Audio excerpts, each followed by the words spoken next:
गजपति जिल्लाରେ ଜାତୀୟ କ୍ରୀଡ଼ା ଦିବସ ପାଳିତ।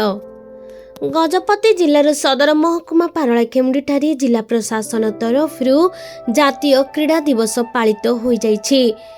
जिला क्रीड़ा अधिकारी दायित्व थिबा डेप्यूटी कलेक्टर प्राणकृष्ण पाणिग्राहीଙ୍କ अध्यक्षतारे इंडोर स्टेडियम ठारे अनुष्ठित होइथिबा एही कार्यक्रम रे जिलापाल विजय कुमार दास मुख्य अतिथि भावे और जिला परिषदर कार्यनिर्वाही अधिकारी डॉक्टर गुणनिधि नायक, जिला शिक्षाधिकारी मायाधर साहू सम्मानित अतिथि भावे जोग देइथिले।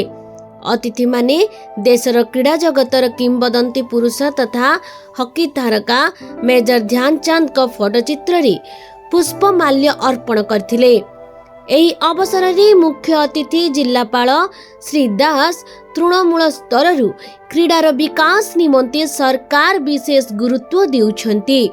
क्रीड़ा शिक्षक मानंकु निजे किपरि फिट रही अन्य मानंकु किपरि प्रोत्साहित करिवे सेति प्रति ध्यान दे नियमित योग और प्राणायाम करबाकू गुरुमंत्र देइथिले। क्रीड़ा क्षेत्र रे देश विदेश रे देशर सुनाम वृद्धि पाउछि बोली कहिथिले। एही अवसर रे अतिथि माने क्रीड़ाविद किशोर चंद्र रथंकु संबर्धित करथिले। जिला क्रीड़ा शिक्षक सुरेंद्र पात्र, लिंगराज साहू, धीरेन सामल, किशोर सामल समेत अन्य क्रीड़ा शिक्षक माने समस्त कार्यक्रम को परिचालना करथिले।